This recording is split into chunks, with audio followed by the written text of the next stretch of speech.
what do you guys make? There are some guys in the space. SNEAKO is one. I think Andrew Tate to a degree, although I haven't had an in-person conversation with him, so it's hard to gauge that, are finding religion. Okay, they're claiming that, or claiming that they're finding religion. I do believe SNEAKO is authentic. I had a long conversation with him about it. And as a result of finding that, they have changed their views on promiscuity as it relates to men. I think you've seen from Andrew as well, kind of a rejection of hedonism, and he's coming out and speaking a little bit more. It's just a different voice when it comes to all of this stuff. Does that change what's happening? Rollo, I ask you, but does it change what's happening in the red pill space? How do you think that is being received? Do you think it's, how do you feel about it? It's part of the script is what it is. So do you think it's inauthentic? Well, to an extent. Let's just say if it's not inauthentic, it's bloody convenient. So, by the way, SNEAKO, Tate, anybody else who suddenly found religion after the red pill, you're not the first. It's not a novel idea. I can go back to Roosh V, who decided, one of the most notorious pickup artists through the late 2000s, all through the 20-teens, suddenly finds Orthodox Christianity right around 2017, 2018, when the grift of what he was doing wasn't working for him anymore. So then what happens is they play the prodigal son card, which is, if you know anything about the story of the prodigal son, it's the prodigal son goes out, he takes his father's inheritance, goes out into the wide world and blows it all on hookers and blow, right? And then he comes back and they slay the fatted calf and they have a big party for them. And the guy who went out there and said, no, I'll eat with the trough with the pigs, whatever, like, it's okay. But no, the father creates this big grand feast for him because now his son that was lost to him suddenly comes back. And that narrative plays very, very well in the social media age right now because it's not about the prodigal son. It's about the people who are believers in the first place. So when that guy comes back to the fold, everybody gets a reaffirmation of we believe the right thing. Because here's a guy who went out there, lived a life of promiscuity and all this quote unquote red pill manosphere stuff, however you want to mischaracterize it. They went out there, had their fun with hookers and blow and came back, and now they want to be Muslim. They want to be Christian. They want to be. I think the only thing that's left for me is to become a Jew or something. Maybe I'll be a Sikh. Are you religious, by the way? I am religious. I've written a whole book on religion. I have a fourth book. I spent 3 freaking years writing. What is the religion you identify? I'm a Christ follower. Okay. Okay. So I have a faith. As somebody who follows Christ, though, we can acknowledge that it is possible that for me, like, and I can't determine whether SNEAKO has found this authentically. I mean, I'm not living inside his body and inside his mind and whatnot, or Tate, or whatever is going on.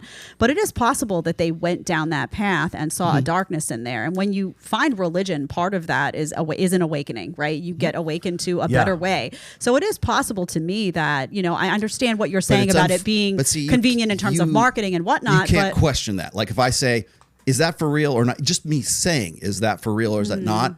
It's not an attack on the person who I'm asking this about. It's an attack on the entire faith. So everybody who aligns with him suddenly comes, a landslide of hate comes at me just for asking that question, because that guy coming back to the fold is a reaffirmation of what their beliefs were in the first place. And my perception from sitting with him is that it is authentic. I think SNEAKO's gone down a path that's up to the person, right? He's come out on the other side. And I happen to agree personally with, now I've always agreed on this stuff. We had our first conversation I've always been anti-promiscuity on both sides. I've been like, this is a dark hole. So for me, seeing them come to this awareness, I'm like, great, this is good for guys to hear that you did it and it didn't serve you, and now you're coming out and saying a really powerful message to them. So for me, it's a great thing. Whether or not I could speak to, the authenticity inside their hearts, I can. But it is possible to me that somebody could be, because I never call myself red pill, because I honestly have had a really hard time understanding. Red pill adjacent. Like, what does that even mean? Everybody has a different view. So how about this? Red pill is a collection of I don't want to say facts, but like, again, I understand gravity. It doesn't make me a gravityist. You understand these concepts. It's like, well, 78% of women are filing for divorce from men, then getting a prenup is probably a good idea. That's a red pill belief, right? It doesn't mean it's 100% of the time, but that's what I guess red pill adjacent would mean. Yeah, you're red pill aware, red pill aware. And what I say is, like, I do see that there are some components, not all, that can be a little bit dark. Like the promiscuity for me is a dark part of it that I don't think is good. It doesn't all taste good. Yeah, and I welcome what they're saying. But I was just curious how you guys have been in this space a lot longer than I have. And it's interesting to see people kind of discover a new vision. I mean, SNEAKO sounds very different to me. Okay, but I look at it in this perspective is that when you have a woman who goes through her quote unquote hoe phase, which are 18 to 28, right about 29, 30, 31. That's a long phase. That's 10 years. Right? Well, it's Plastic just surgery. It's when women have the most now. potential to exercise their sexual agency. So 29, 30, 31 is usually what I peg as the epiphany phase. Yeah. And that's when women want to get right with God and they want to get back to the church and they want to find a guy who's going to be the ride or die guy who's going to have babies with them and he's going to provide protection, provisioning, and parental investment. And it's usually paired up with this epiphany. That's why I call it the epiphany phase of I better start living my life right. It's very similar to the prodigal son narrative that I say. So when I see someone like say Lila Rose who's getting married at 33, it's like right on schedule. It's a predictive framework. You're doing exactly what I'm pointing out in every one of my books. It's still a cope. It's a cope because it's like, okay, I learned my lesson. I went out into the wide world and I had my fun. And now I was so wild in my college days. I've had my fun. I'm looking for somebody serious. No fun for you. But now we're going to go and get serious about things.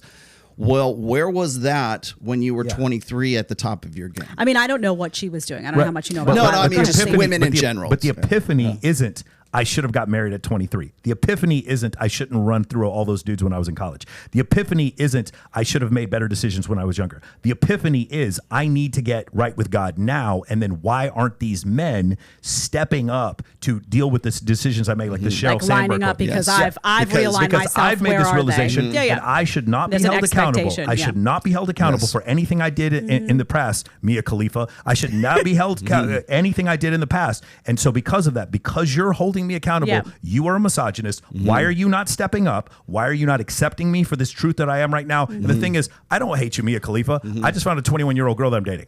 And I'm just not going to wait for you. Why can't you exercise that? Self-control to fulfill where I'm at right now? Because the Lord has forgiven me. Why can't you? Let's go forward. Oh, and by the way, it's those red pill sons of bitches who've been teaching these guys to not get with me now that I need them the most. If you like the short clip and want to watch the full episode, click here. And if you want to connect with me one-on-one on Connect, you're going to click right here. Let's get to talking.